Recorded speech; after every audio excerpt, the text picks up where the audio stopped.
Greetings everybody, today we'll fully review the most popular reasonably priced car in the world. Let's start from little history. In 2002, Chevrolet Lacetti was introduced to general public. Prices started from $12,000 till $25,000 in diamond trim. Diamond trim had climate control, leather seats and also heated seats and parking sensors. Chevrolet Optra or Lacetti or Suzuki or Buick had more names than most popular prostitute in big city. 11 names, and it was assembled in 12 countries. First global notice came from Top Gear. Everybody in developing countries saw how celebrities drove Lacetti like it was stolen. And after so many warm memories, Top Gear decided to destroy this car, and that was very disappointing. Also, Lacetti was very popular on WTCC. It was so popular that Chevrolet made some road-legal WTCC-R Lacettis, but unfortunately they never made it to the mass production and never sold it to general public. My grandfather bought this specific Lacetti in 2013. It was the last year of production. Price was $70,500. This car was sold in Uzbekistan, and in Uzbekistan we have GM monopoly and crazy import tax. Even after we paid $70,500, no one gave us the car right away because of GM monopoly. Waiting time was 6 months. If you wanted the car sooner, you must give bribes to dealership or someone important must call to the car dealership so you can get your car faster. We waited a month, then my grandmother was tired of waiting and just called some friends and we got car next day. I remember we were very happy and it was very good memories. Design of the car is strange. Front is more oval and little bit cute. Back of the car was created only using ruler and nothing else. And I have a feeling that the designer of the back had zero imagination. Front and back of the car look like they were made by two different companies and somehow assembled together everything looks okay. Interior is one of the best things about this car. Everything here is solid. In Uzbekistan we have cold winters and very long and hot summer. And this interior is tight as a drum after 10 years of brutal weather conditions. It's very spacious and very practical. You do feel relaxed here because everything is where you want it to be. AC and heater work perfectly. Audio system is better than in some new Chevrolet products. It even has ashtray for back passengers. Space at the back is enough for even fat YouTuber like me. Under hood we have a reliable 1.8 liter naturally aspirated 4-cylinder engine. Globally, Lacetti was offered with 4 petrol engines and 1 diesel engine. First one was the 1.4 liter 4-cylinder. That was weaker than courage of average simp that sims for girls on OnlyFans. Second engine was 1.6 liter 4-cylinder engine. That was very rev happy, but because the weight of the car is not small, it was just loud and slow. The third engine was the 1.8 liter and for American market there was a 2 liter engine. I have 1.8 liter and on 92 octane it is very responsive and generates 121 brake horsepower and 0 to 100 km will happen in 9.2 seconds. But if you put lower octane fuel it will run like this.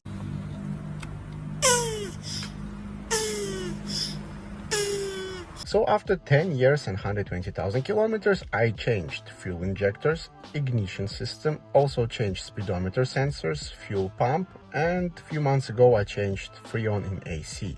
I change oil every 8,000 kilometers and drive it very slow. Also I change shock absorbers and I need to change transmission fluids very soon. In general, car is very reliable and all those changes regarding fuel I did because of our bad fuel in our country.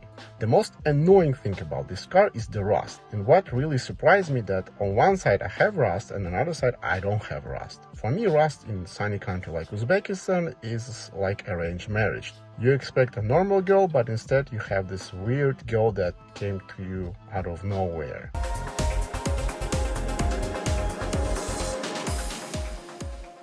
And now you have to break your mother's heart and tell that you will marry somebody that you love.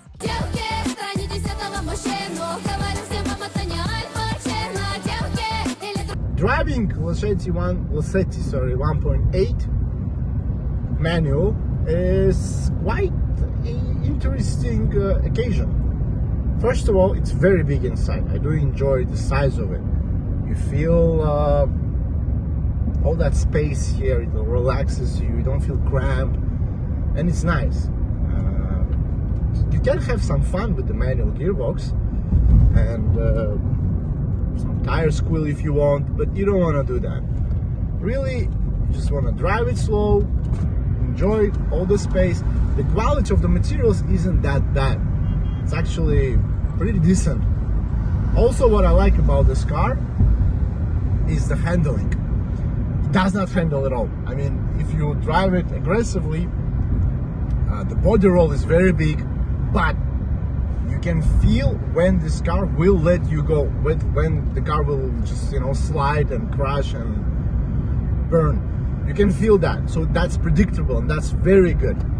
Also, when you're very fast in the corners, this is the video,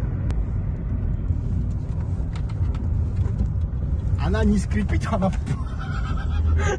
Оператор, я же сказал, мы заходим в поворот. So what happened here in the Russian version, when I was turning about 70-80 kilometers, the cameraman actually flew away from the front seat. And that was hilarious. So I didn't do it the second time in the English video because, I have only one cameraman, and that's dangerous. Also, what I don't like about this car is the ABS system. It has its own life. It lives in its own universe. When something bad happens, you floor your brake pedals and you can feel that nothing is happening. Nothing. There is no brakes, car doesn't apply any force, and it's just like you can feel just little hints of braking, but no actual braking power at all. So I have this car for 10 years, and there were some extreme moments in my life where I just used the handbrake and I just released and again push the brake pedals because you don't trust the system. ABS does not work at all. It's just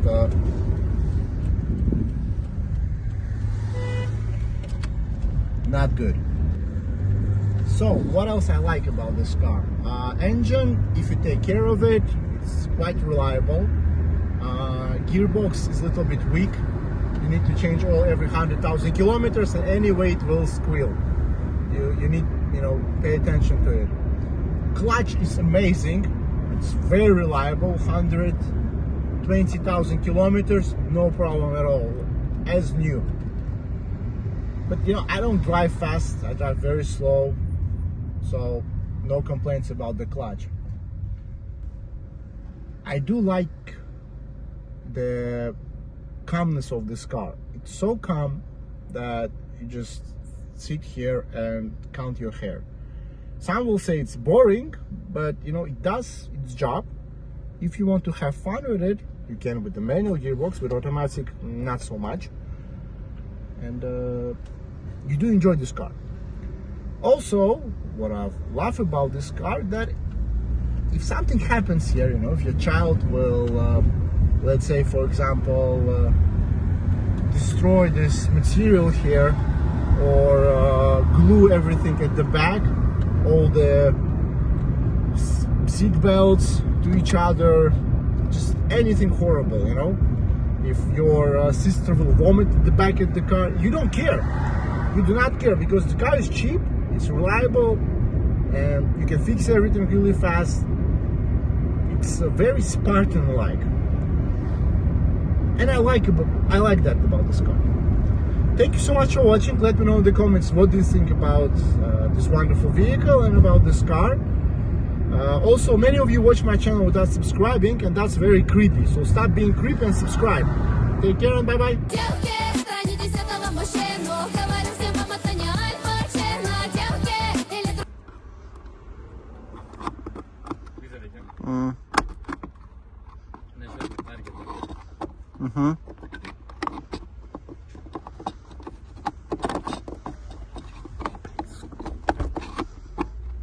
Какая-то хуйня, блядь,